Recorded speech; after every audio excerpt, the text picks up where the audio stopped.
Essa dúvida muita gente tem. Foi pago ou foi pagado? Está pago ou está pagado? Tinha pago ou tinha pagado? Havia pago ou havia pagado? Bem, anote essa dica, que ela é valiosa.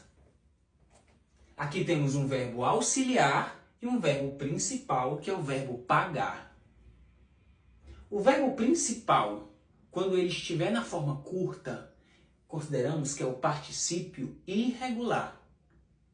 E o verbo principal, quando ele está na forma longa, consideramos que é o particípio regular. Bem, vamos lá para a dica. Toda vez que o verbo auxiliar,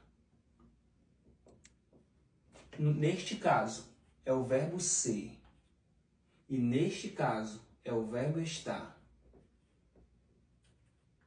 Quando o verbo auxiliar for o verbo ser ou o verbo estar, você sempre vai optar pela forma curta ou particípio irregular. Portanto, o jeito certo de falar e escrever é foi pago. É está pago. Porque os verbos auxiliares são os verbos ser e o verbo estar. E quando o verbo auxiliar for o verbo ter ou o verbo haver? Ou seja, verbo ter e o verbo haver. Bem, quando os verbos auxiliares forem os verbos ter ou o verbo haver, você sempre vai optar pelo particípio regular ou forma longa.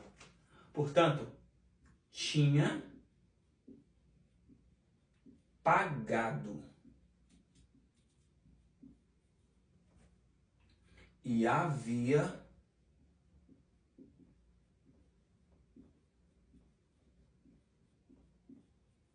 pagado. Interessante, não é? Portanto, temos o verbo principal, que é o verbo pagar. Vamos olhar sempre para o verbo auxiliar, que é o verbo que acompanha o verbo principal. Bem, quando o verbo auxiliar for o verbo ser ou o verbo estar, você sempre vai optar pela forma curta.